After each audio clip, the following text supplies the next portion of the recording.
when you get back to your desk, you'll have it, a statement by the department about the next tranche of presidential drawdown authority, another $100 million. This was in pre-existing authorities that we already had available to us.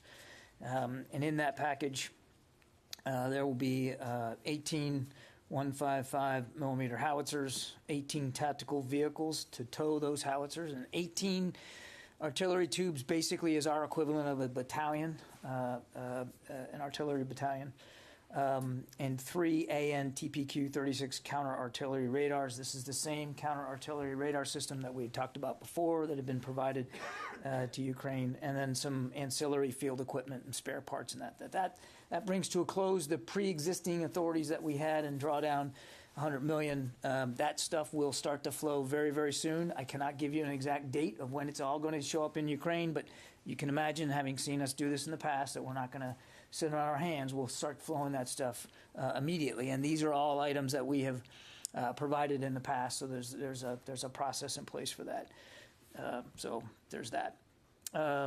That means that we have now committed approximately $4.6 billion in security assistance to Ukraine since the beginning of this administration, and that includes approximately $3.9 billion just since the beginning of Russia's invasion on the 24th of February. So basically $4 billion just since the beginning of the invasion. And since 2014, overall, the United States has committed more than $6.6 billion in security assistance.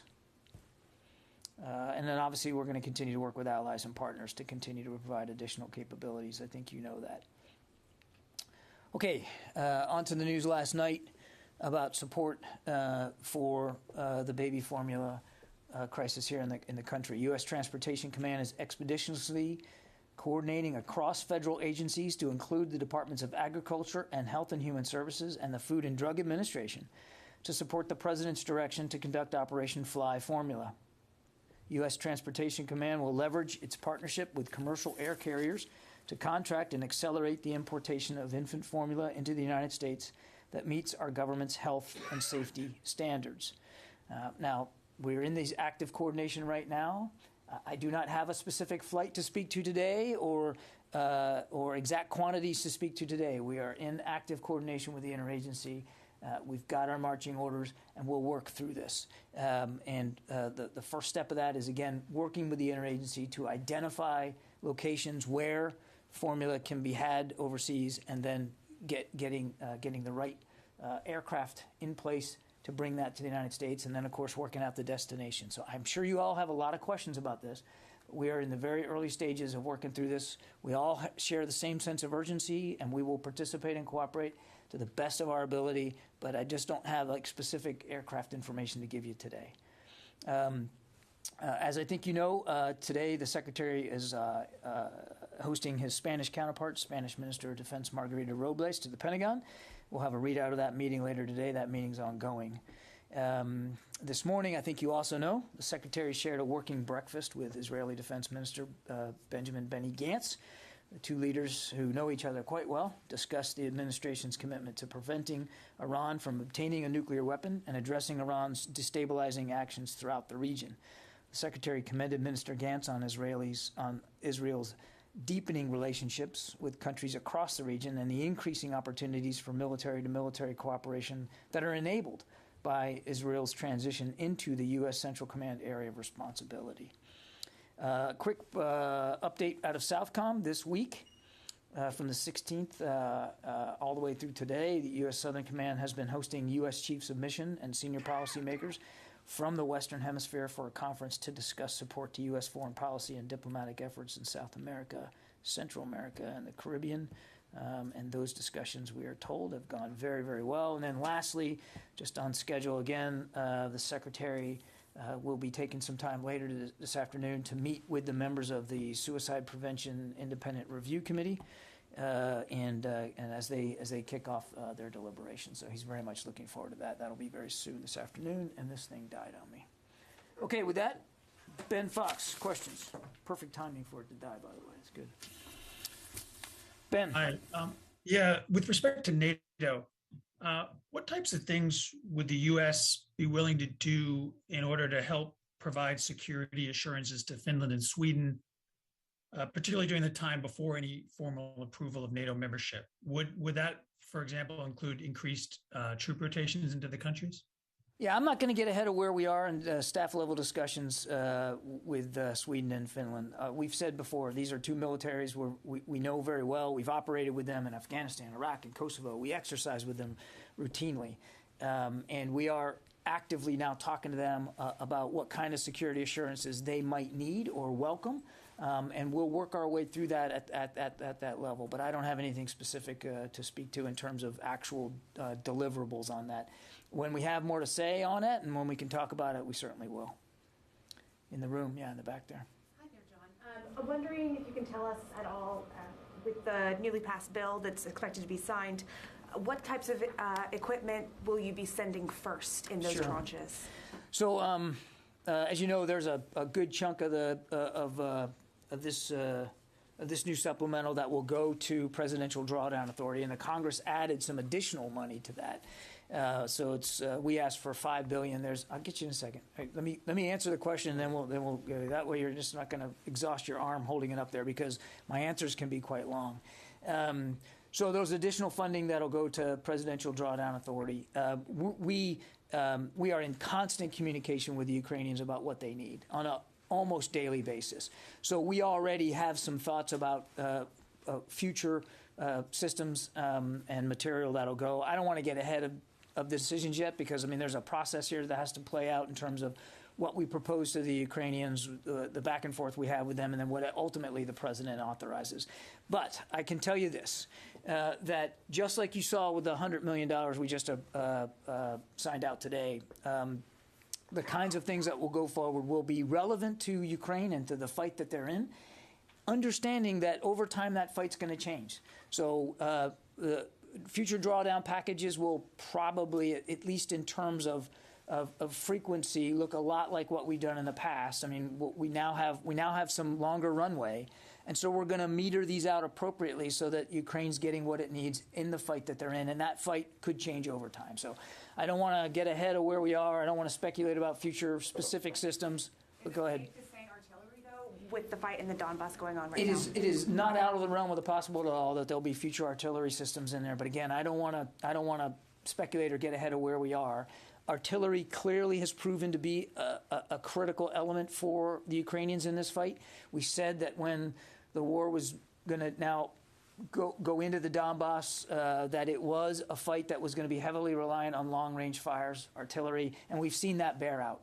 We know that the vast majority of the howitzers that we have sent, just the ones we have sent, are actually on the front lines in various places in Ukraine, and the Ukrainians are using them quite effectively. So, as you said, we just sent another 18, or we're going to send another 18 here soon.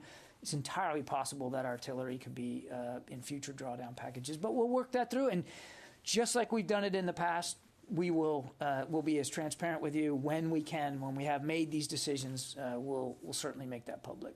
John, you started saying... No, he had his hand up first, and he waited a long time. Okay, would you finish the thought? You started with Caitlin saying we had asked for $5 billion, then you got off. The original request was $5 billion, and Congress added some additional funds to this. I don't have the exact figure, but they added some additional PDA authority. That's all. Thank you. Yeah. Go ahead. Thank you. Jamal Shrell from Al Jazeera English.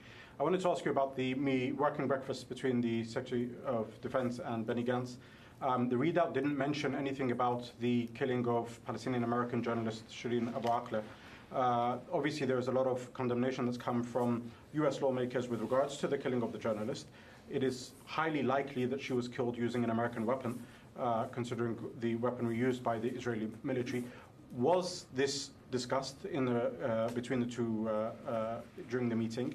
And if indeed there was some sort of an investigation that established that U.S. weapon was used to kill an American journalist, will there be any reprimand or sanctioning from the U.S. with regards to this? What I can tell you is the subject did come up in the breakfast, and the Secretary welcomed Israel's clear statement of intent to investigate this. He welcomed that. Sorry, the Israeli military said they will not be actually. They came out today saying they will not investigate it. They refuse to. The government of Israel. It's not for the Israeli military. I believe it's in their Ministry of Interior, and they have stated a clear intent to investigate. And the secretary welcomed that investigation. And obviously, we look forward to seeing what the investigation finds out. But I'm not going to get ahead of it or speculate about what the outcomes might be one way or the other. Sure, but do you not think that there is a bit of room for concern, considering it is Israel that is accused of killing the journalist? And if it was another country, let's say, that killed an American journalist, maybe the U.S. wouldn't be so welcoming to allowing for that country to investigate itself. Let's say it was Iran or another country. I appreciate the chance, the opportunity here to get me to speculate about investigations that haven't been started for events that haven't happened yet. We welcome the fact that there will be an investigation. We've made clear we want to see this investigation be thorough and transparent and complete. But I also don't think it serves anybody's purpose to get ahead of it when it's ongoing and it hasn't concluded. So let's see what the investigation comes back and what it says. But it did come up in the conversation. Yes, ma'am. Hi, John. Tima from Al Jazeera English. Just to follow up on Jamal's question, would you support an independent investigation? I think we've already said we welcome the fact that the Israeli government has indicated a willingness to investigate this, and I'm not going to get ahead of the process of where we are. Travis. Thanks, John. I had a few questions about the baby formula flights. I just wanted to clarify, you said that Transcom is going to be working with commercial partners. Does that mean there won't be any military aircraft involved? These are going to be contracted commercial carriers? We believe at this point that probably the most expeditious and, quite frankly, the most cost-efficient way to support this immediate need would be through commercial contract carriers. Transcom does not believe they have to activate the CRAF. At this point, they believe they can probably handle this, again, most efficiently with contract carriers that are already in the satellite, the orbit of carriers that they work with every single day. And they do. I mean, so much of the security assistance that goes to Ukraine, for instance, is going on contract carriers, not gray tails. That said, Travis, if a requirement can best be met by a gray tail, Transcom will certainly have the authority to use a gray tail. But they believe right now probably the best and most efficient way to do this is with contract carriers. We'll see. We just don't have a lot of detail right now. We're working it out closely with HHS. You talked earlier in the week, I think, about the stocks in U.S. and overseas commissaries. I think 50% you said in the U.S. and 70% overseas. Right. Do you have any update on those numbers, whether the stocks have dwindled? And are military families somewhere on this priority list? Are there discussions of whether some of this formula from overseas might be going to commissaries? I did check on the numbers. Those numbers are still relevant. 50% stockage levels here at home in our commissaries and 70% overseas. And the Defense Commissary Agency continues to evaluate this against the need every single day. I know of no changes to those policies or priorities. Obviously, we're not immune to the same shortages that the rest of the American people are experienced with respect to baby formula. We take the president's direction very, very seriously, and we'll work this as hard as we can. Yeah, Barbara. I think what is the first time you called this a baby formula crisis. You used the word crisis, not a word the Pentagon uses lightly. So can you tell us a little bit more about, how the Secretary is getting information on this? Has he appointed, is there any kind of working group? Is there any kind of watch group? Has he asked somebody to take charge in the building of making sure he's getting the information he needs on this? What has led you to the conclusion to use the word crisis? I think it's evident, Barbara, that there's a significant shortage out there in the American population of baby formula, and the president has taken this very, very seriously. That's why he called for use of the Defense Production Act and asked for DoD to support HHS and agriculture in terms of finding inventories overseas that we can bring home. I think I was simply stating the obvious, which I think we've all recognized, that it's an issue out there in the American population, and the Department of Defense will do everything we can to help alleviate that. There has not been an establishment of a group here at the Pentagon to manage this. U.S. Transportation Command is going to be our lead agency for working with the interagency to find these inventories and to try to get them here to the United States. Can I have a quick follow-up on a different subject? Earlier today, a senior defense official talking about the situation at the U.S. Embassy in Kyiv said right now there's no U.S. military security component to their embassy security needs. So that is broader, no military security component broader than just U.S. Marine Embassy contingent.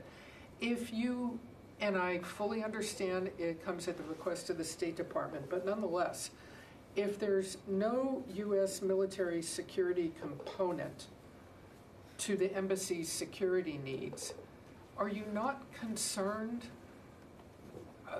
I don't know how to put it, other than you could have a repeat of the kind, not exactly, but the kind of tragedy that was seen so many years ago in Benghazi, where some of the State Department didn't feel security was required.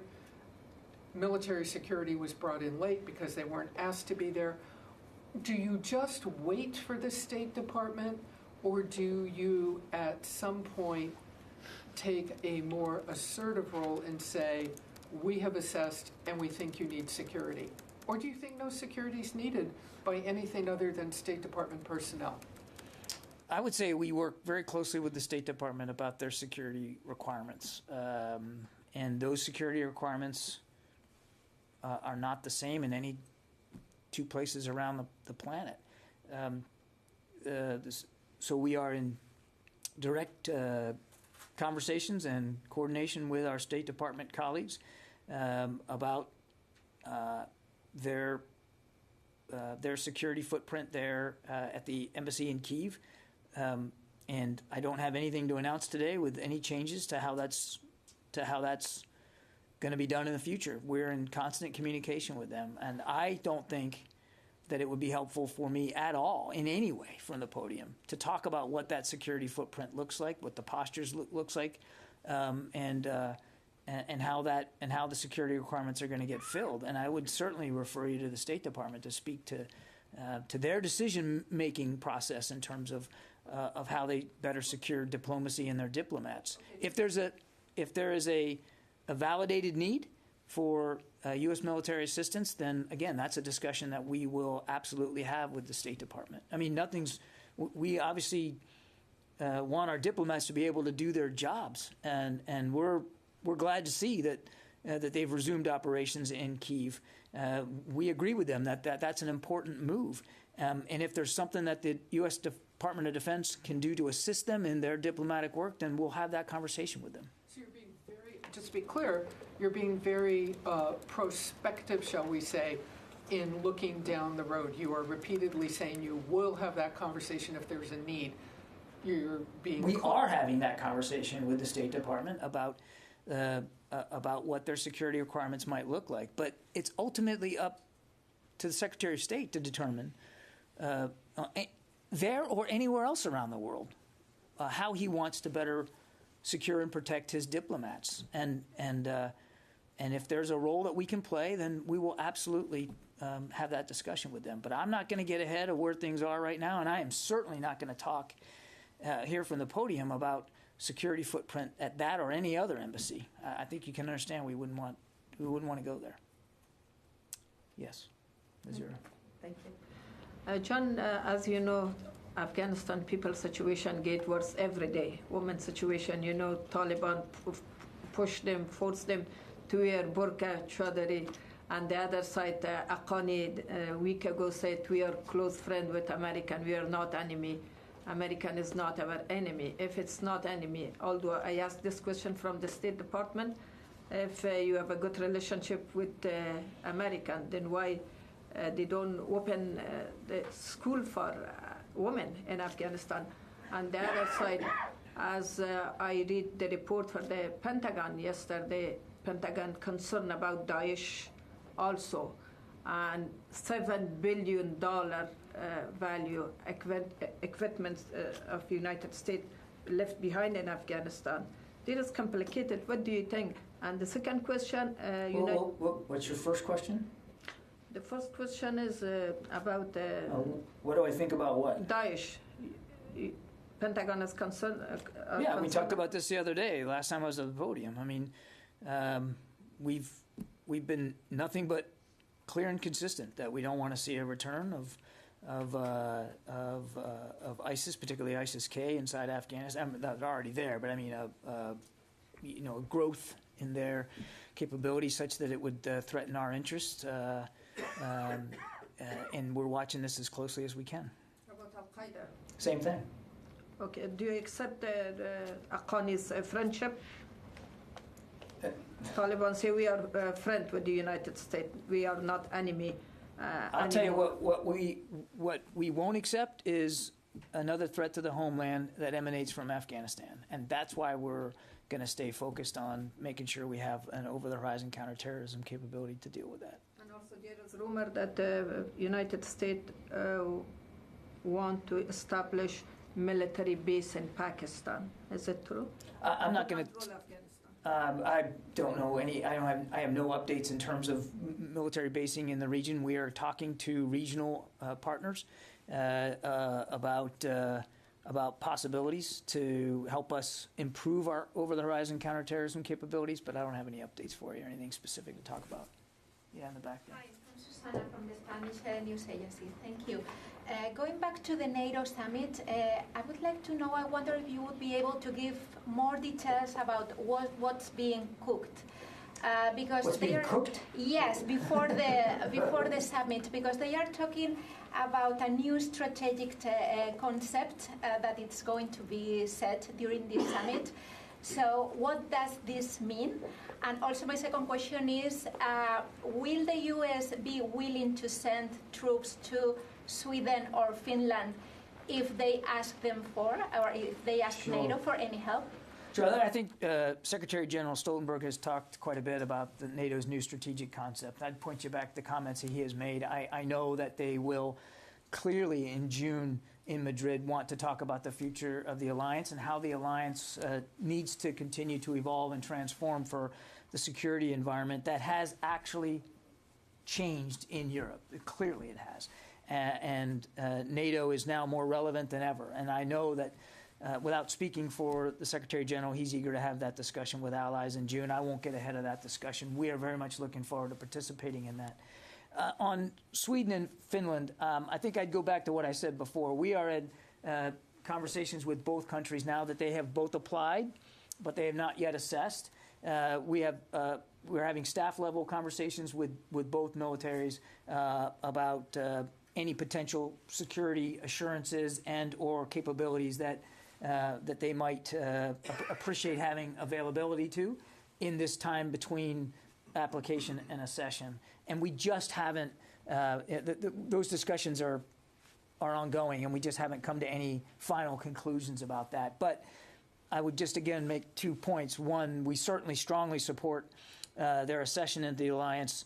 And as I said before, these are two militaries we know very well, and we're confident that should there be specific assurances or capabilities that they need that we can provide, we'll be able to do that. We just haven't completed those conversations right now, so I really don't have anything specific to talk to right at this point. Yeah, in the back there. Thanks, John. I was going to ask two questions quick. One on Finland and Sweden. We heard from Moscow many times that it would be a scorched earth if they were to join NATO. Is the Pentagon worried that this may be the last straw that pushes Putin over the edge and head to World War?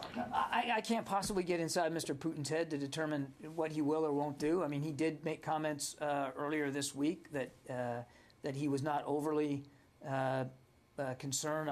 I don't have his exact words, but the impression he left was that their accession into NATO itself wasn't a matter for great concern to Russia. But I'll let Mr. Putin speak for himself in terms of how he intends to react to this. I would just remind, and it's important to keep reminding this, NATO is a defensive alliance. It does not pose an offensive threat to any other nation, and never has. That's not the purpose of it. It's a defensive alliance. And again, we welcome Sweden and Finland's application. The United States looks forward to working with them through the accession process. And we're confident, and you heard the Secretary say this yesterday in his meeting with the Swedish Defense Minister, that they will be nothing but additive capability to NATO's defensive capabilities because they are, very modern and very capable military. So we welcome their eventual.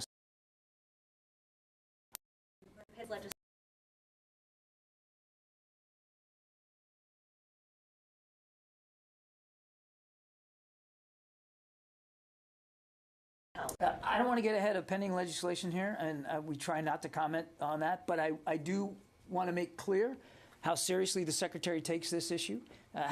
Being a veteran of Iraq and Afghanistan, it's a personal thing for him too. He takes this very seriously, and he and Secretary McDonough have talked about this issue specifically many times. And he is absolutely committed to working directly and very closely with the VA on helping address, analyze, and deal with burn pit after effects and injuries and medical treatment that's required for exposure to burn pits. It's a serious issue. He's taken it seriously, and again, he and Secretary McDonough are lashed up very, very tight on this. Again, I won't talk about the pending legislation specifically, but I can assure you it's definitely on the Secretary's mind. Yeah, Goyle. Thanks, sir. Two questions.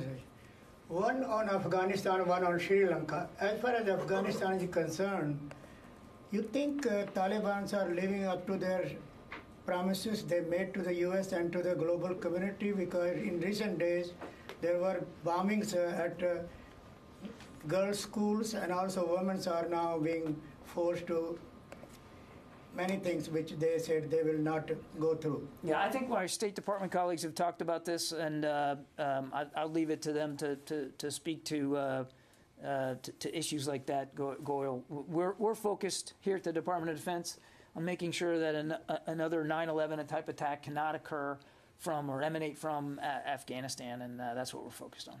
And Sri Lanka is in crisis politically and also militarily, and also collapse of the government there. As far as this building is concerned, anybody is in touch with the Sri Lankan government because of the heavy loans from China took this one family running the Sri Lanka, and now they are in trouble. The whole community, whole region is in trouble because of that. I don't have an update here from the Defense Department on that. Again, I'd refer you to my colleagues at the State Department to speak to Sri Lanka. Let me go to the phones here. Sylvie? Hello. I have two questions. First, about the Ukrainian fighters from Mariupol who just surrendered.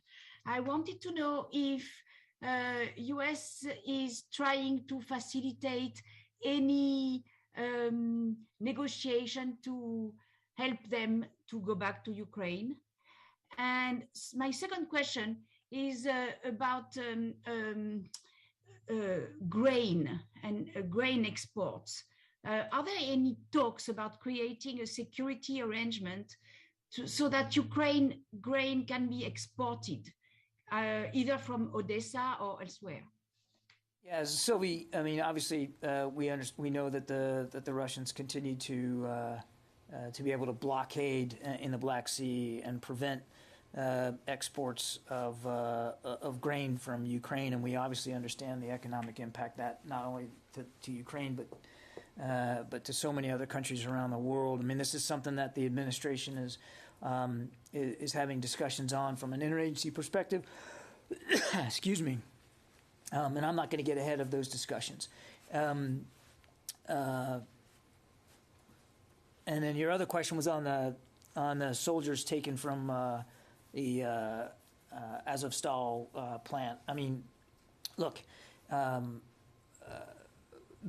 our expectation is and we've said this before, is that all prisoners of war will be treated in accordance with the Geneva Convention and the law of war. That's our expectation, and we'll be clearly watching this closely with that expectation. But beyond that, I have nothing more to say.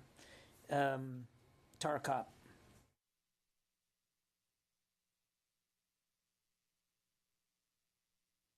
Hi there. Thanks for taking this. Just getting back to the Marine Security Detachments, is there any possibility of a different type of security arrangement, like through contractors or something that's being considered instead of actually having U.S. boots there protecting the embassy? Thanks. Again, Tara, this is a better question put to the State Department. They are in charge of security or determining what security footprint they want. And obviously, if the United States military can assist, and we have Marine security guards at embassies around the world. I mean, it's not like we don't recognize we play a role here, but it is in the footprint of that and what that looks like and how it's comprised is all done in close consultation with the State Department. And I'm simply not going to get ahead of where they are in terms of their security protocols at Kyiv. I mean, those are much better questions put to them at this time. Tom. Thanks, John, for doing this. Two quick questions. One, is it just a coincident timing of the new $100 million shipment going to Ukraine came the same day as the Senate passed the $40 billion? It's just a coincidence of timing, or you? I'm not aware that there was any direct linkage. I think we have limited to no ability to dictate on what schedule the Congress passes proposed legislation. Fair enough. My second question is, could you give us a little non-security details on the calls today between General Milley and Gerasimov? I don't have more than the readout. I mean, I'd encourage you to speak to General Milley's staff for that. I will tell you the Secretary was glad to see that the conversation happened because, as we said when he spoke to Minister Shoigu, a few days ago, I mean, we believe it's important for the lines of communication to be open. So the fact that General Milley was, for the first time since I think the 11th of February, able to speak to General Gerasimov, we certainly believe that's a good thing. The call, the Pentagon? You'd have to talk to the Joint Staff. I don't know. I mean, I do know that that General Milley and his staff had been trying, as we had been trying to reach Minister Shoigu. They had been trying to reach General Gerasimov. But what transpired to lead to this particular phone call, I'd ask you to speak to General Milley's staff. Okay, thank you. Can I follow up super quick? Do you have any sense of, in both cases, what has led the Russians to now be willing to talk? What's changed their mind? Do you assess that Putin would have had to have approved this? They would not have done it on their own? I don't know, Barb. I don't think we could possibly know exactly what sort of internal deliberations they had in terms of accepting, finally accepting the invitation to call. That's not the, and frankly, we're not worried about that. We're not concerned about why this time they both decided to pick up the phone. We're just glad that they did. Well, unless it indicated a shift in their position in some way, wouldn't you want to I know think that? if you just look at it's hard to look at what's going on the ground and say that there's some sort of shift in the Russian position with respect to the war. They continue to try to occupy the Donbass. They continue to fight in the south. They continue to put forces on the ground. So, I mean, the war continues, and it's very real. So it's difficult to look at events on the ground and say that there's some eureka moment for Russia with respect to their activities in Ukraine. Yeah, Joe. Thanks, John. Reuters reported today that the administration is working to put advanced anti-ship missiles in the hands of Ukrainian forces. Can you confirm that report, one? And two, given the danger of a global famine, is helping defeat Russia's naval blockade a priority here? Or is that outweighed by concerns about sinking Russian warships and the potential for escalating the conflict? Yeah, again, Joe, all I'll tell you is we continue to talk to Ukrainians about what their needs are, and we do the best we can to meet those needs. And if we can't, we're certainly working with allies and partners who can. I'm not going to speculate about systems that haven't been sent or approved to be sent yet. We'll tell you what we can when we've made these decisions, and that's where I think we need to be. And look, on the blockade, again, we recognize the economic impact this is having. And it's an issue that not only the interagency is talking about, but the world community is talking about. And I just don't think it's helpful for me to speculate beyond that. The president has made clear U.S. forces will not be fighting in Ukraine. That has not changed. Yeah. I already got you. No, I already got you. Go in the back there. Go ahead. Okay. Yeah. Okay. Not him. He already had his question. It was a different topic. It was a different topic I was going to ask. I'm sure it was. We'll get back to it. Is the U.S. open to training more Ukrainians on U.S. soil? All the training being done right now is being done outside of Ukraine, but in Europe. And we think that's, quite frankly, the best option, because you can take a small number of fighters out of the fight, get them trained up. They'll go back in and train their teammates, and having them outside Ukraine but in Europe, I think, allows for that to happen a lot faster. And I think that's where our focus is right now. And to follow up on a completely different topic, can you speak to any security concerns in U.S. PACOM, given Biden's visit in upcoming days? Any increased coordination with U.S. allies? CNN, Barbara's done some great reporting on a possible test that North Korea could do. You heard Jake Sullivan talk about the fact that we were monitoring and perhaps even expecting the North Koreans to do something, whether it's a launch or a nuclear test, perhaps while the president's in theater. He also said very clearly that, should that happen, we'll take a look at our own security posture and footprint as appropriate, but I don't think we want to get ahead of ourselves right now, and certainly not going to telegraph that. Anytime the president travels overseas, security is a concern. Quite frankly, security in the Indo-Pacific is a long-standing concern. That's why we have considered China our number one pacing challenge. That's why we have talked about already, even before this trip, making sure that we had a nimble posture with respect to North Korea and their future, past and potentially future provocations. But I wouldn't talk about it in more detail than that. Go ahead. The Saudi defense minister was here over the past couple of days, Khalid bin Salman. Deputy, yes, sorry, yes. Obviously, this trip coincided or overlapped at least with the Israeli one, and we noticed in the readout that there was a commendation that Israel's widening cooperation with regional allies. Did those two meet by any chance? I don't know. You'd have to talk to them. They didn't. There was no meeting of the two here, not trilateral, no, but whether they're meeting on the sidelines because they're both in D.C. at the same time, I think you'd have to talk to either one of them. Let me go back to the phones here.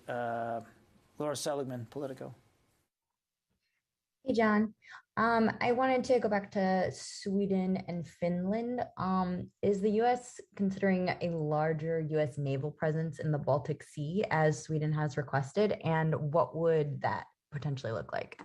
Laura, I'm just not going to get ahead of where we are right now. We're having staff talks with these two countries about whatever security assurances they might require and what we could work with them on. And, we just haven't come to conclusions on anything, and I just don't want to get ahead of where we are. John, can I follow up on a question, please? Mm-hmm. Thank you. My colleague asked you if the U.S. is open to training Ukrainians on U.S. soil, and you responded, we think training, paraphrasing slightly, that training is best done in Europe. But is the U.S. open to the idea in the future? We already have. I mean, the first batch of Switchblade training was done with a small number of Ukrainian soldiers, that were already here in the States for some other program. I mean, it's not like there's a prohibition on it. We've done it in the past, and I can assure you, Tom, that if at some point we felt that was the best way to work on improving their capabilities with a system we were providing, we would do that. But right now, given where we are, where they are in the fight, and what's being sent to them, we still believe that the most efficient way is to do it in the region nearby. Thanks. Yeah. Okay. That's pretty. Another one? Just wondering if there's an update on when we're going to get a public release of the National Defense Strategy. No updates for you right now. We're still working our way through that. But when we're able to have more on that in terms of what an unclassed release of it, we'll let you know. But I don't have an update today. Okay. Thanks, everybody. Thank you.